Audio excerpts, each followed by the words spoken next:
नमस्कार दोस्तों, मैं अश्विन। मैंने अभी अभी एक इंग्लिश का पेड ऑनलाइन कोर्स लॉन्च किया है अपने इसी यूट्यूब चैनल पे। हो सकता है आपको उस बैच के बारे में पहले से ही मालूम हो, ये भी हो सकता है कि आप उस बैच का हिस्सा भी हो। ये भी हो सकता है कि आपको उस बैच के बारे में ना मालूम हो और आप उसका हिस्सा बनना चाहते हो। तो जो स्टूडेंट्स नहीं जानते हैं कि ये जो इंग्लिश का कंप्लीट ऑनलाइन पेड कोर्स है मेरा, इसमें मैं क्या क्या पढ़ा रहा हूँ, कैसे पढ़ा रहा हूँ, क्या शेड्यूल है, क्या फीस स्ट्रक्चर है, क्या ड्यूरेशन है बैच की और क्या वैलिडिटी है बैच की, तो मैं इस छोटे से वीडियो के माध्यम से उन सारे डाउट्स को क्लियर करना चाहूँगा। आइए जानते हैं। बैच का मैंने नाम रखा है विनर्स 2022। ये बैच का नाम है। बैच में आपको इंग्लिश ग्रामर, वोकैब और तीसरी बड़ी ही जरूरी चीज कॉम्प्रिहेंशन, ये तीनों ही चीजें कवर कराई जाएंगी। जब बात ग्रामर की आती है तो ग्रामर में एक सेगमेंट है पार्ट ऑफ स्पीच।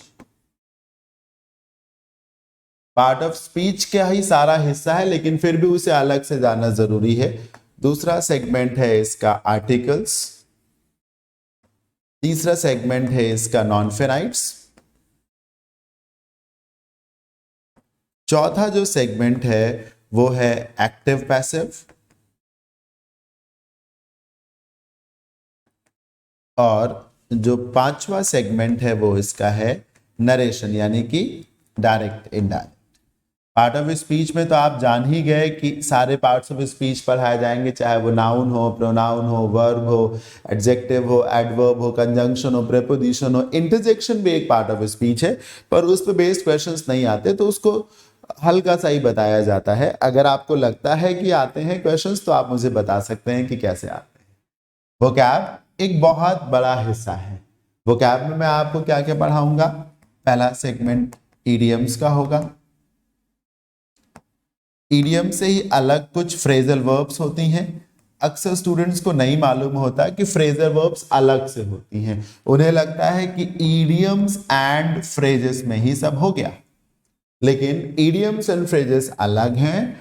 है फ्रेजल वर्ब फ्रेजेस का ही हिस्सा, लेकिन प्रायः टीचर्स ईडियम्स एंड फ्रेजेस में फ्रेजल वर्ब्स नहीं पढ़ाते, तो अलग से फ्रेजल वर्ब होगी। फिर सिनोनिम्स, एंटोनिम्स होंगे। रूट वर्ड, ये बहुत ही इंपॉर्टेंट सेगमेंट है वोकैब का, ये पढ़ाया जाएगा आपको। और इसके साथ साथ कंफ्यूजिंग वर्ड्स, जिसमें आप होमोनेम्स, होमोफोन्स, ये सारी चीजें पढ़ते हैं। इन्हें दूसरे शब्दों में वर्ड्स ऑफन कंफ्यूज्ड भी कहा जाता है। जब मैंने वोकैब की बात की कि ये सब पढ़ाया जाएगा, एक कंटेंट रह जाता है वन वर्ड सब्स्टिट्यूशंस का, तो वन वर्ड सब्स्टिट्यूशंस भी होगा। जब मैंने बात की कि वोकैब पढ़ाई जाएगी और ये सब पढ़ाया जाएगा, तो इसका ये मतलब नहीं कि 100-200 इडियम्स एंड फ्रेजेस पढ़ा दिए जाएंगे या थोड़ी बहुत फ्रेजल वर्ब। नहीं सर, इसका ये मतलब नहीं है। इसका मतलब ये है कि एक भारी कलेक्शन, एक बड़ा कलेक्शन आप सबसे साझा किया जाएगा इन सभी का। ठीक है ना। हाँ, देखिए मेरे पास रह सह के क्रेडिबिलिटी यानी कि विश्वसनीयता ही है। मैं कोई बहुत बड़ा टीचर नहीं हूं। मैं कितना बड़ा टीचर हूं ये आप जानते हैं, और वैसे मैं बहुत पॉपुलर तो नहीं हूं इस प्लेटफॉर्म पे, ये मैं भी जानता हूं। तो मेरे पास आपको देने के लिए अच्छा कंटेंट है, आपसे पाने के लिए आपका विश्वास है, और अपने आप के लिए क्रेडिबिलिटी है, जिसके साथ मैं कोशिश करता हूं कि किसी प्रकार से समझौता ना किया जाए। तो इडियम्स वोकैब में इतना सारा कंटेंट आपसे साझा किया जाएगा, इसे पढ़ाया जाएगा। जब बात कॉम्प्रिहेंशन की आती है तो उसमें क्लोज टेस्ट होगा, रीअरेंजमेंट होगा, रीअरेंजमेंट ऑफ सेंटेंसेस जिसे आप पैराजम्बल्स बोलते हैं, S1 S6 बोलते हैं, PQRS बोलते हैं, और पैसेज होगा, पैराग्राफ रीडिंग जिसको आप कह सकते हैं। मैं फिर से आपको क्लियर करना चाहूंगा कि वोकैब में इतना कलेक्शन होगा कि आप ये कह सकेंगे कि हाँ मेरी वोकैब तैयार है। वरना तो फिर आप भी जानते हैं कि वोकैब को आप चाहे कितना भी पढ़ लें, है ना, उसमें ये संभावना रहती है कि आपको और पढ़ना, लेकिन एक लेवल के बाद जब आप में कॉन्फिडेंस आ जाता है फिर उसके आगे की चीज़ें आप खुद से तैयार कर ले जाते हैं। तो मेरा जॉब होगा कि एक कॉन्फिडेंस के लेवल पे मैं आपको लेके जाऊं और आप ये कह सकें कि हाँ मुझे ईडियम्स एंड फ्रेजेस आते हैं, हाँ मेरा वन वर्ड सब्स्टिट्यूशन भी ठीक है, तैयार है, मुझे बहुत सारे रूट वर्ड्स आते हैं। रूट वर्ड्स का मतलब ये नहीं कि 10 15 20 रूट वर्ड्स मैंने पढ़ा दी, नहीं, एक भारी संख्या रूट वर्ड्स की आपको पढ़ाई जाएगी ताकि आप ये कह सकें कि रूट वर्ड से बेनिफिट मिलता है और हाँ मुझे रूट्स का आइडिया है। तो ये कंटेंट है जिसे आप सभी को पढ़ाया जाएगा। अब इस कंटेंट को पढ़ाया कैसे जाएगा और पढ़ाया कितने समय में जाएगा, मैं उसे आपको बता देता हूं।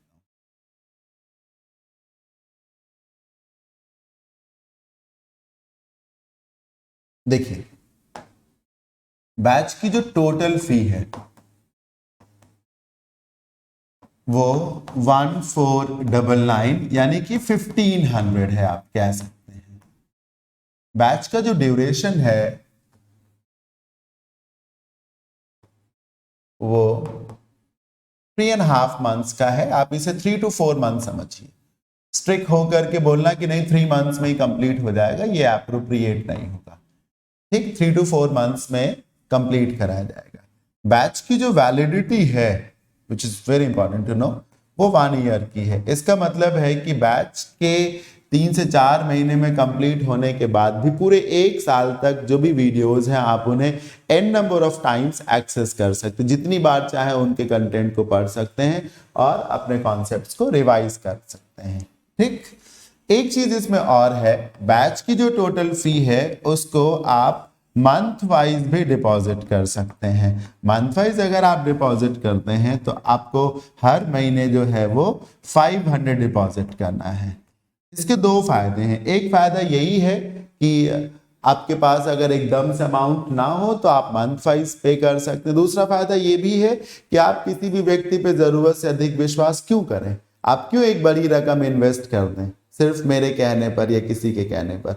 आप छोटे से शुरू करें, अगर आपको अच्छा लगता है तो 1 महीने के बाद फिर आगे का इन्वेस्टमेंट आप कर सकते हैं। तो 500 पर मंथ के हिसाब से भी आप पेमेंट कर सकते हैं। क्योंकि बैच ऑनलाइन है इसलिए पेमेंट भी इसका ऑनलाइन ही होगा। पेमेंट कैसे करना है, आप जिस वीडियो को देख रहे हैं इस वीडियो के नीचे डिस्क्रिप्शन में पेमेंट से संबंधित सारी इंफॉर्मेशन दी गई है। वहां पर एक नंबर भी गिवन है, उस नंबर पे आप व्हाट्सएप करके, मैसेज करके, कॉल करके भी ये इंफॉर्मेशन ले सकते हैं कि कैसे पेमेंट करना है, कैसे बैच के ग्रुप में ऐड किया जाएगा, कैसे मुझे क्लास का लिंक मिलेगा, क्या उसका शेड्यूल होगा, है ना। फिलहाल जो बैच का टाइम है वो आफ्टरनून में जो है वो 3 बजे है और एवरेज में जो क्लास होती है रोज वो 1 hour 30 minutes की होती है। ये एवरेज ड्यूरेशन है। आप क्लास को लाइव भी अटेंड कर सकते हैं। अगर आप लाइव नहीं अटेंड कर सकते हैं तो आप रिकॉर्डेड वीडियो देख लीजिए, बाद में देख सकते हैं उसे अपने हिसाब से, जैसे भी आपको ठीक लगे। तो ये कुछ थोड़ी बहुत इंफॉर्मेशन मुझे आप सबसे साझा करनी थी। और एक बड़ी बात ये भी कि आपके मन में ये डाउट होगा कि इस बैच को करना किसको चाहिए, तो इसका सीधा जवाब है, अगर आप कोई भी ऐसा एग्जाम दे रहे हैं जिसमें इंग्लिश आती है तो ये बैच आपके लिए हेल्पफुल है। किसी भी एग्जाम में पूछी जाने वाले इंग्लिश दूसरे एग्जाम से अलग नहीं है। पूछे जाने का नेचर, उसका पैटर्न अलग हो सकता है, पर पढ़ाए जाने का पैटर्न, उसका नेचर अलग नहीं है। आने वाले दिनों में एक बड़ा एग्जाम सीजीएल का है, फिर सीएचएसएल का है, फिर एमटीएस का एग्जाम भी होगा। सीएचएसएल के तो फॉर्म्स अभी भरे जा रहे हैं, अभी एयरफोर्स नेवी का भी एग्जाम होगा, सीडीएस एनडीए के भी एग्जाम्स टाइम टू टाइम होते ही रहते हैं। बहुत सारे टीचिंग एग्जाम्स भी ड्यू हैं स्टेट में, जैसे टीजीटी हो गया, पीजीटी हो गया, सुपर टेट हो गया, है ना, और भी दूसरे स्टेट्स के भी बहुत सारे एग्जाम्स होते हैं। तो XYZ कोई भी एग्जाम जिसमें इंग्लिश आनी है, चाहे वो 10 नंबर की आनी हो, चाहे वो 100 नंबर की आनी हो, चाहे वो 200 नंबर की आनी हो, सबके लिए हेल्पफुल होगा। एक बड़ी बात मैं आपको ये भी बता दूं कि अगर आप सीजीएल एस्पिरेंट हैं या सीपीयूएसआई के एस्पिरेंट हैं तो आप इस बैच को ज्वाइन करें और ये सबसे पहले अपने मन से हटा दें कि सीजीएल प्री का इंग्लिश का सिलेबस अलग है और सीजीएल मेंस का इंग्लिश का सिलेबस अलग है। ना तो सिलेबस अलग है, कुछ अलग नहीं है। हाँ, सिर्फ नंबर ऑफ क्वेश्चंस वैरी करते हैं। प्री में 25 क्वेश्चंस होते हैं और मेंस में 200 क्वेश्चंस होते हैं। लेवल में हल्का फुल्का डिफरेंस हो सकता है, लेवल से ज्यादा नंबर में डिफरेंस आ जाता है, ऐसा ही देखने को मिलता है। अब जैसे प्री में एक ही PQRS आया तो मेंस में 20 to 25 PQRS आ गए। तो ये मुझे उम्मीद है कि आपके सारे डाउट्स मैंने क्लियर कर दिए होंगे। फिर भी अगर आपको कोई आशंका है तो आप इस वीडियो के नीचे डिस्क्रिप्शन में जो लिंक गिवन, जो नंबर गिवन है, उस नंबर पे मैसेज करके सारी क्वेरीज को पूछ सकते हैं। और हाँ, बड़ी बात ये भी कि आप क्यों मुझ पे ट्रस्ट करें कि मैं अच्छा पढ़ाता हूं, तो इसका सीधा सा जवाब है कि मेरे चैनल पे 300 से भी ज्यादा पब्लिक वीडियोस पड़े हुए हैं। आपका जितने वीडियोस देखने का मन करता है देख लीजिए। आपको अपने आप जब मन को सुकून मिल जाए, तसल्ली मिल जाए, लग जाए कि हाँ ये बंदा ग्रामर भी अच्छी पढ़ाता, हाँ ये बंदा कॉम्प्रिहेंशन भी अच्छा कराता, हाँ ये बंदा रूट वर्ड्स भी अच्छे पढ़ाता, ये बंदा इडियम्स एंड फ्रेजेस भी बहुत बढ़िया पढ़ाता, जब आपको लगे कि मैं आपके लायक हूं, मुझे आपसे गाइडेंस लेना चाहिए, इतने सारे वीडियोस मुझे लगता है कि सफिशिएंट हैं असेस करने के लिए कि कोई टीचर कैसा पढ़ाता है, उसे ज्वाइन करना चाहिए या नहीं। ठीक है, तो मन से विचार कर लीजिए। एग्जाम्स फटाफट लाइनअप हैं, लगे हुए हैं। आपको लगता है कि मैं अच्छा पढ़ाता हूं तो फिर आप इस तरीके से या फिर मंथ वाइज दोनों में से किसी भी तरीके को अपना करके मेरे ऑनलाइन बैच को ज्वाइन कर सकते हैं। Thank you so much. जय हिंद।